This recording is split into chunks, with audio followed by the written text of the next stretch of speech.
Você acredita em recomeços? Acha que é possível transformar a maior dor da sua vida no seu maior triunfo? Prepare-se para conhecer a jornada de Helena. Ela foi abandonada, humilhada e jogada aos leões. Uma viúva sozinha, com 3 filhos pequenos, forçada a recomeçar em uma cidade onde não conhecia ninguém.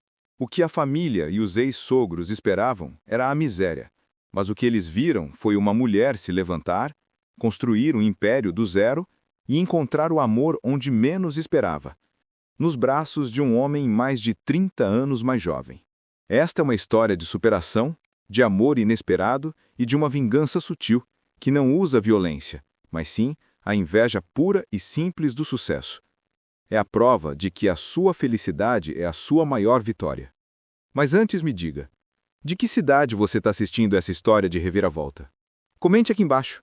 E se você ama narrativas de força, garra e paixões que desafiam o tempo, não se esqueça de se inscrever no canal e ativar o sininho para não perder nenhum capítulo. A poeira fina da estrada de terra cobria o sedã velho, tornando a janela embaçada e a paisagem irreconhecível. Helena apertou o volante com tanta força que os nós dos dedos ficaram brancos.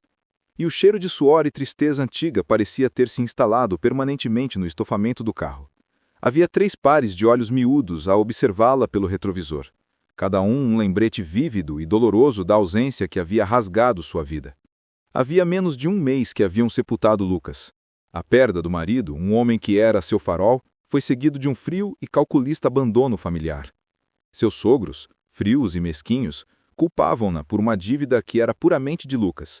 E a sua própria família, sempre distante e crítica, viu na viuvez de Helena a oportunidade perfeita para se desvincular de qualquer responsabilidade. As palavras cortantes de sua irmã mais velha, de que ela era muito emotiva para ser prática e que seria melhor recomeçar do zero e longe, ainda ardiam. O recomeço, no entanto, veio com a forma de um bilhete de leilão. Uma pequena e decrépita casa em um lugar chamado Vila Esperança. Um povoado tão diminuto que mal aparecia no mapa rodoviário no interior. Era o único bem que Lucas conseguiu salvar de si mesmo antes de falecer. Um presente que a família dele desconhecia. Ela precisava ir. Precisava sumir.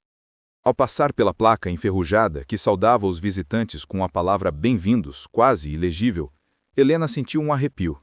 Vila Esperança não parecia ter nada de esperançoso. As poucas casas que viram pareciam cansadas, e os moradores que encontraram no pequeno centro pareciam mais propensos a dar um olhar desconfiado do que um sorriso acolhedor. O silêncio era tão denso que engolia o choro intermitente do bebê no assento de trás e fazia os mais velhos, de 5 e 6 anos, sussurrarem. Quando finalmente pararam em frente ao número 12, a realidade a atingiu com força total. O jardim era um matagal, a tinta da casa descascava como pele velha, e uma janela na parte superior estava quebrada. O ar exalava abandono e a promessa de trabalho duro. Ao abrir a porta, o cheiro de mofo e poeira sufocou as crianças, mas Helena respirou fundo. Não era o luxo a que estava acostumada. Não era a segurança do seu passado, mas era dela. Aquele era o castelo dela, e ela seria sua guardiã. As lágrimas vieram, não de tristeza, mas de uma exaustão absoluta misturada a uma nova e inesperada teimosia. Ela tirou a chave da ignição e virou-se para os filhos, a voz surpreendentemente firme. "Bem-vindos ao nosso novo lar, meus amores", ela disse, forçando um sorriso que não alcançou seus olhos. "Aqui, nós seremos só nós, e seremos fortes."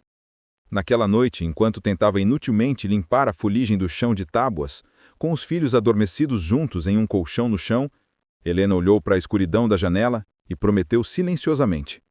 A dor seria transformada em motor, e aqueles que a haviam desprezado e a feito se sentir indigna, pagariam não com retribuição física, mas sim com a tortura lenta da inveja pura e simples do sucesso.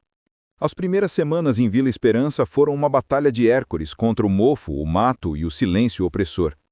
Helena aprendeu rápido que ser a forasteira em um lugar tão pequeno significava ser alvo de olhares fixos e cochichos abafados.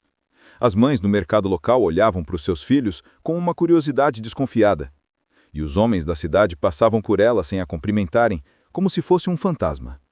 A casa era um posto de problemas. O encanamento falhava, a fiação elétrica era precária e o telhado gotejava em 3 pontos diferentes. Ela não tinha dinheiro para contratar ajuda. E, para sua surpresa, descobriu uma força física e mental que desconhecia. Ela lixou, pintou, consertou os pequenos defeitos da mobília velha que encontrou e transformou o matagal em um pequeno jardim, arrancando as ervas daninhas com uma fúria terapêutica. A vingança, ela percebeu, não começaria com um ato grandioso, mas com a reconstrução humilde da sua própria vida. Cada tábua pregada e cada pedaço de sujeira removido era um tijolo que ela colocava entre si e o passado de dor.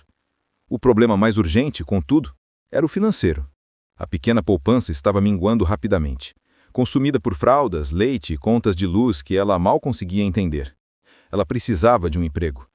Mas as opções em Vila Esperança eram limitadas a um pequeno armazém e a uma decadente lanchonete chamada O Refúgio. Foi em um dia particularmente desesperador, enquanto tentava consertar uma torneira que não parava de pingar, que encontrou a solução onde menos esperava: na cozinha. Lucas havia ensinado ela a fazer pães artesanais para o consumo próprio.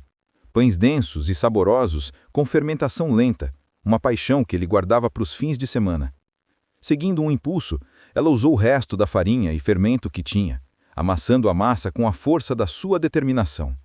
No dia seguinte, com os 3 filhos no carrinho de bebê, ela caminhou até o pequeno centro. Os pães, ainda quentes e exalando o aroma de alecrim e azeite, foram embrulhados em um pano de prato limpo. O proprietário do armazém, um homem taciturno, chamado Seu Elias, não lhe deu um sorriso, mas concordou em vender os pães em consignação. Só porque não tem concorrência aqui, ele resmungou. Mas a maneira como cheirou um dos pães indicava que ele sabia que ela tinha algo especial.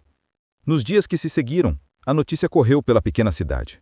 Os pães de Helena eram diferentes, melhores do que o pão branco industrializado que consumiam. As pessoas começaram a se aproximar, não mais com desconfiança, mas com pedidos. A cozinha de Helena se transformou em uma padaria improvisada, e o dinheiro, suado e merecido, começou a entrar. O sucesso não a cegou. Ela sabia que era pequeno, mas era dela. A promessa de vingança se materializava na forma de pães quentes, e pouco a pouco, Helena sentiu que a força para dar a volta por cima estava florescendo, assim como as sementes que ela havia plantado no seu agora cuidado jardim. A pequena padaria improvisada de Helena prosperou mais rápido do que ela ousasse sonhar. A fama dos pães dela se espalhou para além dos limites de Vila Esperança, atraindo curiosos das vilas vizinhas. Ela adicionou bolos, biscoitos e tortas salgadas ao seu repertório, transformando a cozinha de sua casa em um centro de aromas e sabores. As manhãs de Helena começavam antes do sol, os pequenos ajudando a embrulhar os produtos ou simplesmente sentados, observando a mãe com admiração enquanto ela transformava a farinha em magia. As vendas permitiram que ela finalmente consertasse o telhado e a fiação e até mesmo comprasse um fogão maior e mais eficiente. A casa, antes tão triste, agora exalava a vida e o calor do forno. Com a melhora financeira, veio também uma mudança sutil na percepção dos moradores. Os olhares desconfiados se transformaram em sorrisos. As mães que antes a evitavam, agora pediam conselhos sobre receitas. E Seu Elias, o dono do armazém, passou a tratá-la com um respeito quase paternal. Helena era agora a mulher dos pães, a forasteira que deu certo. Mas em meio ao sucesso e à aceitação, a memória da dor e do abandono nunca se afastava por completo. Ela recebia esporadicamente e-mails da irmã, sempre breves e superficiais, com insinuações sobre a sorte de Helena e o talento inesperado que ela descobriu. As palavras de inveja começavam a pontuar as mensagens, e Helena sentia um frio e calculado prazer ao lê-las, sabendo que cada pão vendido era um passo a mais em seu plano silencioso.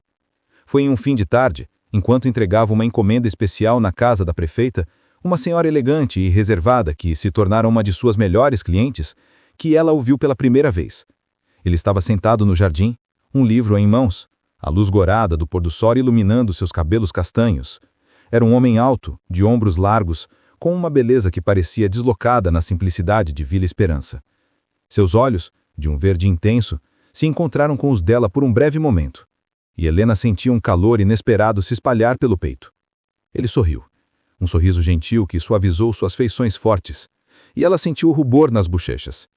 "Essa deve ser Helena, a famosa padeira", ele disse. Sua voz grave e agradável, com um sotaque suave que ela não conseguiu identificar de imediato. "Minha tia fala maravilhas dos seus doces." A prefeita, percebendo a interação, o apresentou. "Helena, este é Gael, meu sobrinho. Ele veio passar um tempo aqui e está me ajudando com algumas pesquisas para o projeto da nova biblioteca. Helena mal conseguiu balbuciar uma resposta. Gael devia ter pouco mais de 20 anos, talvez 20 e poucos, enquanto ela se aproximava dos 40. A diferença de idade era gritante, mas a atração foi instantânea e inegável. Um choque elétrico que a fez questionar tudo o que pensava sobre si mesma e sobre a possibilidade de um novo amor.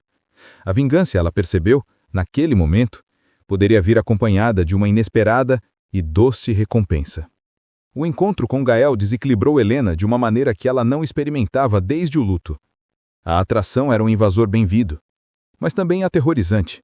Ela era uma viúva de quase 40 anos, com 3 filhos pequenos e um negócio em crescimento.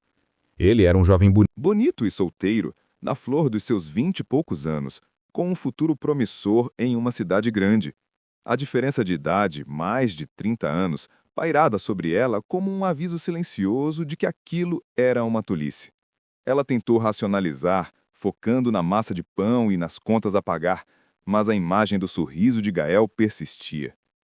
Por sorte ou destino, Gael começou a aparecer mais perto da casa de Helena. Ele se ofereceu para ajudar a prefeita com a distribuição de pães e doces para os eventos da nova biblioteca. As visitas se tornaram frequentes. Ele não apenas pegava as encomendas, mas ficava.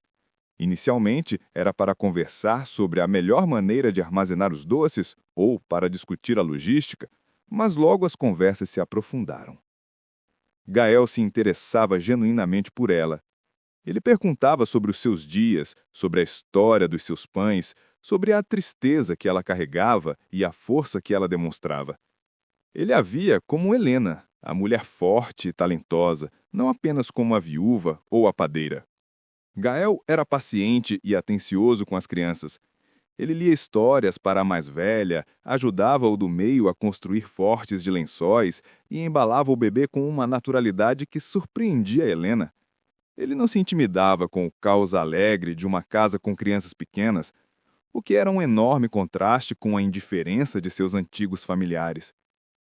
Numa tarde de sol, enquanto ele ajudava a colher morangos do pequeno jardim que ela havia cultivado com tanto esforço, ele olhou para aqueles olhos verdes intensos e disse algo que a atingiu profundamente.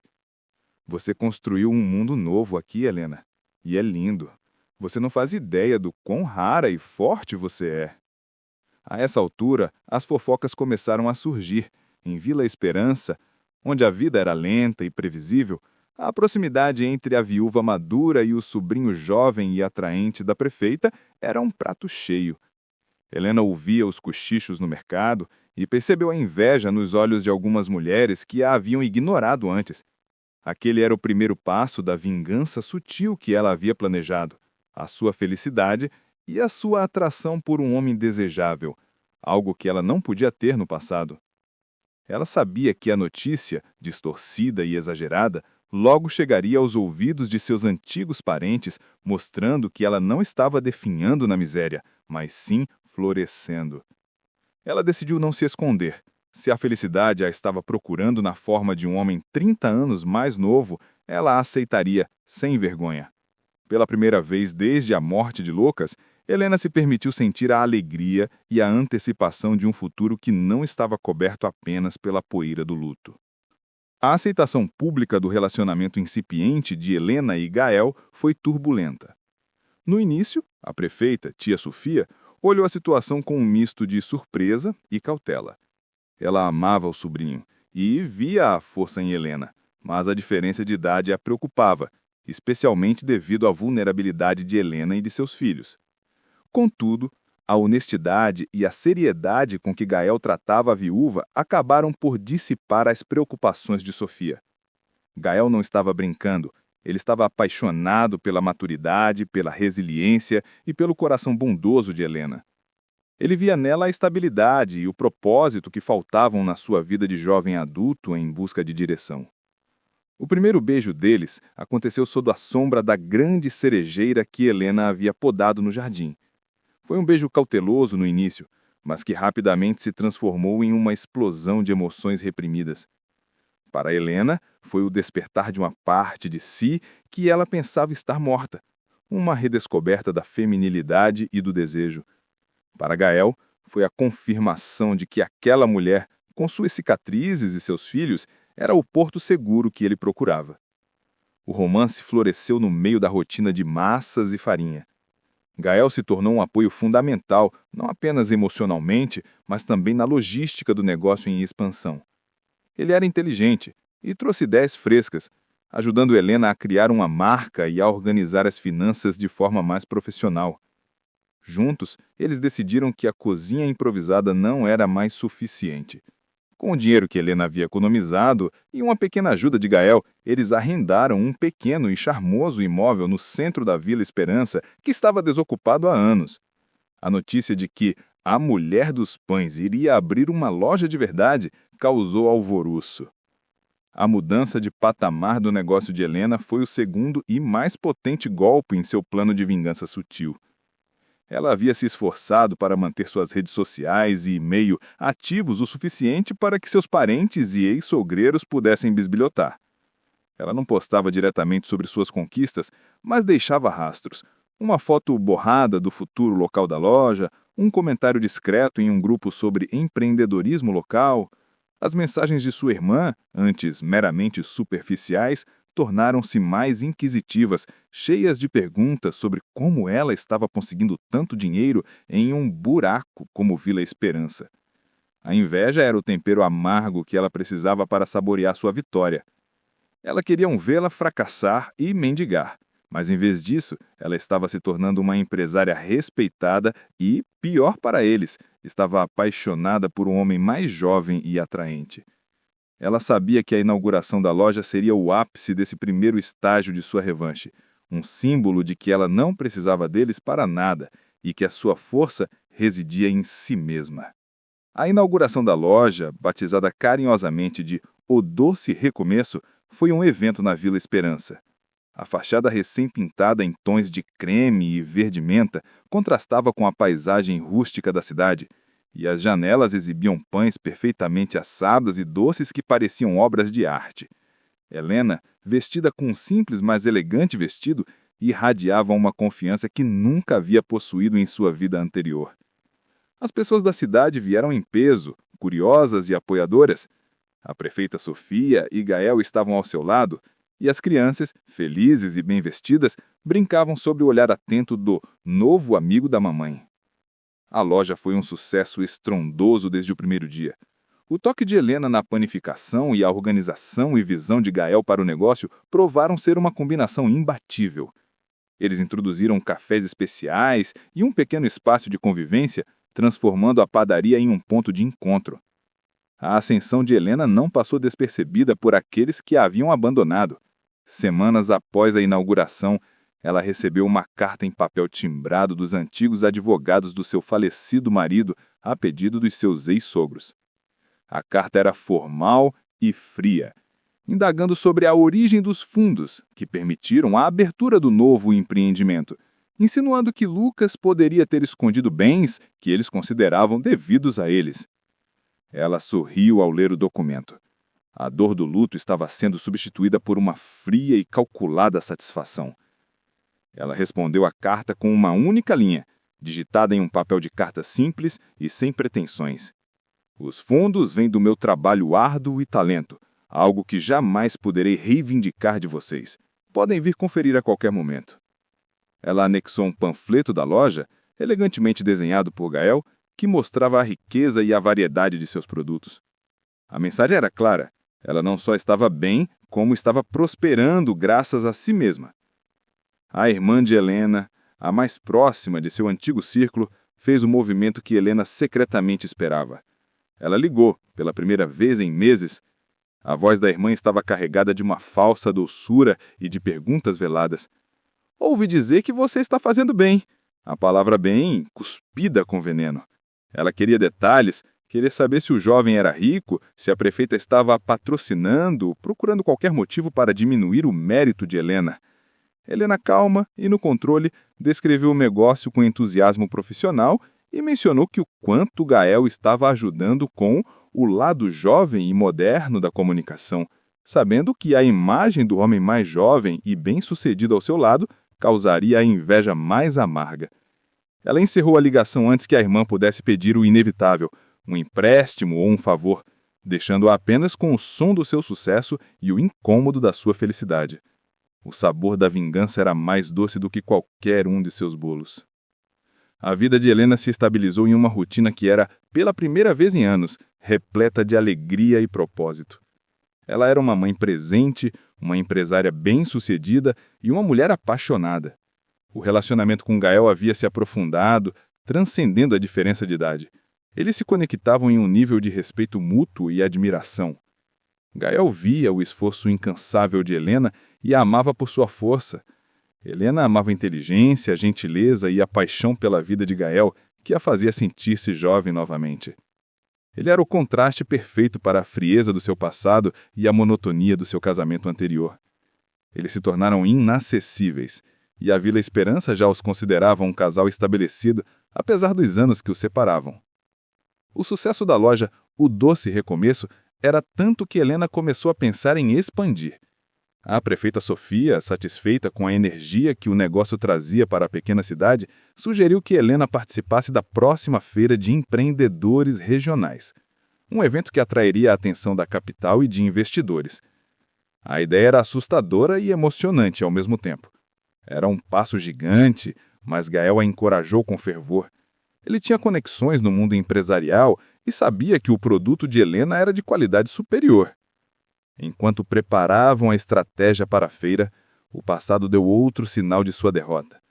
A irmã de Helena, frustrada por não conseguir informações financeiras diretas, usou uma desculpa esfarrapada para aparecer na Vila Esperança. Ela alegou que estava de passagem e queria ver as crianças. Helena sabia que era uma mentira deslavada, mas aceitou a visita com uma calma glacial. A chegada da irmã foi um espetáculo de inveja mal disfarçada. Ela esperava encontrar Helena vivendo em condições precárias, mas, em vez disso, viu uma casa modesta, mas perfeitamente reformada, cheia de risadas infantis e o aroma delicioso de pão fresco. O choque maior veio ao conhecer Gael. A irmã, que sempre priorizou status e aparência, não conseguia disfarçar o espanto e o ciúme ao ver a beleza, a juventude e a evidente devoção do homem ao lado de Helena. Ela fez perguntas cruéis, insinuando que ele devia ter segundas intenções. Você é ingênua, Helena. Um garoto assim não fica com uma mulher da sua idade com 3 filhos por nada. Helena a encarou com uma serenidade que desarmou a irmã. Você está errada. Ele fica comigo porque sou eu. Sou honesta, sou dedicada e construí minha vida com as minhas próprias mãos, sem a ajuda de ninguém. E, ao contrário de você, ele me ama. Eu não preciso da sua aprovação nem do seu julgamento. Se veio para ver que estou sofrendo, sinto em decepcioná-la. Estou prosperando. A irmã se encolheu, a inveja a consumindo. Ela partiu no dia seguinte, mais rápido do que chegou, levando consigo a amarga certeza de que Helena, a coitada viúva que eles tentaram esmagar, estava vivendo uma vida mais plena e feliz do que a dela. A vingança de Helena não era sobre humilhação pública, mas sobre o sucesso e a felicidade genuínos que a sua família nunca conseguiriam alcançar. A visita da irmã serviu como um catalisador, reforçando a determinação de Helena em ir além. Ela e Gael mergulharam nos preparativos para a Feira Regional de Empreendedores. Gael usou seus contatos, garantindo que o estande de O Doce Recomeço estivesse em uma localização privilegiada e que todos os materiais de marketing fossem impecáveis. Eles criaram uma linha especial de doces finos, inspirados nas receitas de família de Lucas, mas com a sofisticação e o toque moderno de Helena. O objetivo era claro: usar a feira não apenas para vender, mas para atrair investidores, ou, no mínimo, distribuidores regionais. Helena, pela primeira vez, teve que sair da pequena Vila Esperança e se expor ao mundo dos negócios da capital. Ela estava nervosa, mas a presença constante e o incentivo inabalável de Gael lhe davam a coragem necessária. Ele a preparou para as perguntas difíceis, a ensinou a apresentar seu modelo de negócios e a confiar no valor intrínseco de seu produto. Ele não a via como uma padeira amadora, mas como uma empresária visionária. O dia da feira foi um sucesso avassalador. O estande de Helena era o mais movimentado e o aroma de seus pães e doces atraiu uma fila constante. Ela não era apenas competente, ela era carismática, contando a história de seu recomeço e de como a perda a forçou a descobrir sua verdadeira paixão. O destaque da feira foi quando ela apresentou a Torta da Esperança, um bolo de camadas complexas que simbolizava a jornada de sua vida, as dificuldades da base, a doçura da superação e o topo que representava a promessa de um futuro. Ao final do segundo dia, Helena havia atraído a atenção de um grande distribuidor de alimentos finos da capital e, mais importante, de um investidor de médio porte interessado em apoiar a expansão da produção e a abertura de filiais. A proposta era séria e ambiciosa: transformar o Doce Recomeço em uma pequena rede de padarias artesanais. O investidor, um senhor respeitável, chamado Dr. Osvaldo, ficou particularmente impressionado com a história de Helena e com a paixão e a capacidade de organização de Gael. Ele não via a diferença de idade como um problema, mas sim como a parceria, como um casamento de experiência e juventude. Naquela noite, de volta à Vila Esperança, enquanto as crianças dormiam tranquilamente, Helena e Gael se abraçaram em meio à euforia do sucesso. A proposta de investimento significava que o seu recomeço estava completo. Eles teriam segurança financeira, um futuro brilhante e a chance de construir algo grande juntos. Helena se lembrou da promessa que fizera no chão sujo daquela casa vazia. A vingança não seria com sangue, mas com sucesso retumbante. E o sucesso havia chegado, embrulhado em um contrato de investimento e compartilhado com o homem que a fazia sentir-se a pessoa mais desejada e amada do mundo. A felicidade, ela percebeu, era a forma mais pura e potente de triunfo. Aqui está o capítulo 9 da história. O capítulo 9 seria sobre como vencendo. A parceria com o Dr. Osvaldo acelerou o crescimento de O Doce Recomeço de forma exponencial. O dinheiro do investimento foi usado para modernizar a produção, contratar e treinar uma pequena equipe de padeiros locais e, mais ambiciosamente, iniciar a busca por um segundo ponto de venda em uma cidade vizinha maior. Gael, com sua fluência em negócios e planejamento, assumiu o papel de gerente de operações, cuidando da logística e da expansão, permitindo que Helena se concentrasse no que fazia de melhor: a criação e a qualidade dos produtos. O objetivo era claro: usar a feira não apenas para vender, mas para atrair investidores ou, no mínimo, distribuidores regionais. Helena, pela primeira vez, tivera que sair da pequena Vila Esperança e se expor ao mundo dos negócios da capital. Ela estava nervosa, mas a presença constante e o incentivo inabalável de Gael lhe davam a coragem necessária. Ele a preparou para as perguntas difíceis, a ensinou a apresentar seu modelo de negócios e a confiar no valor intrínseco de seu produto. Ele não a via como uma padeira amadora, mas como uma empresária visionária. O dia da feira foi um sucesso avassalador. O estande de Helena era o mais movimentado e o aroma de seus pães e doces atraiu uma fila constante. Ela não era apenas competente, ela era carismática, contando a história de seu recomeço e de como a perda a forçou a descobrir sua verdadeira paixão. O destaque da feira foi quando ela apresentou a Torta da Esperança, um bolo de camadas complexas que simbolizava a jornada de sua vida, as dificuldades da base, a doçura da superação e o topo que representava a promessa de um futuro. Ao final do segundo dia, Helena havia atraído a atenção de um grande distribuidor de alimentos finos da capital e, mais importante, de um investidor de médio porte interessado em apoiar a expansão da produção e a abertura de filiais. A proposta era séria e ambiciosa: transformar o Doce Recomeço em uma pequena rede de padarias artesanais. O investidor, um senhor respeitável, chamado Dr. Osvaldo, ficou particularmente impressionado com a história de Helena e com a paixão e a capacidade de organização de Gael. Ele não via a diferença de idade como um problema, mas sim como a parceria, como um casamento de experiência e juventude. Naquela noite, de volta à Vila Esperança, enquanto as crianças dormiam tranquilamente, Helena e Gael se abraçaram em meio à euforia do sucesso. A proposta de investimento significava que o seu recomeço estava completo. Eles teriam segurança financeira, um futuro brilhante e a chance de construir algo grande juntos. Helena se lembrou da promessa que fizera no chão sujo daquela casa vazia. A vingança não seria com sangue, mas com sucesso retumbante. E o sucesso havia chegado, embrulhado em um contrato de investimento e compartilhado com o homem que a fazia sentir-se a pessoa mais desejada e amada do mundo.